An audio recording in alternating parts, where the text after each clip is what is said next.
Drugs, narcotics, మాదక ద్రవ్యాలు అది సమస్యగా ఉందా లేదా?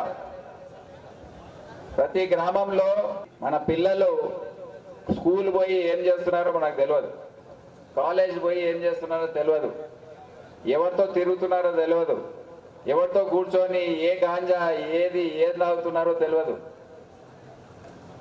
అటువంటి ఆ పరిస్థితి ఉంది ఇప్పుడు. సో అందరము కలిసి కట్టుగా దీనిపైన ఒక యుద్ధం లెక్క చేస్తే గాని మన భవిష్యత్తు పాడైపోయే అవకాశం ఉంది. ప్రతి గ్రామంలో మీరందరూ యువకులు కొంతమంది ముందుకొచ్చి ఇది ఎట్టి పరిస్థితుల్లో కంట్రోల్ చేయాలనే మీరు ఎస్పీ గారు, మా ఆఫీసర్స్, ఎస్ఐలు వాళ్ళతో కలిసి ఇది చేయకపోతే మనము మన భవిష్యత్తు పాడు చేసుకున్నట్టే. కొంతమంది అక్కడక్కడ కూర్చొని కొడుతున్నారా,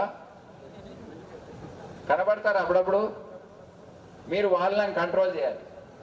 అంటే మీకు చెడ్డ పేరు వస్తుంది, వద్దంటే మీరు పోలీస్ కన్నా ఇన్ఫర్మేషన్ ఇవ్వండి, ఎస్పీ గారికి చెప్పండి, మీ ఎస్ఐకి చెప్పండి, మీ ఇన్స్పెక్టర్ చెప్పండి.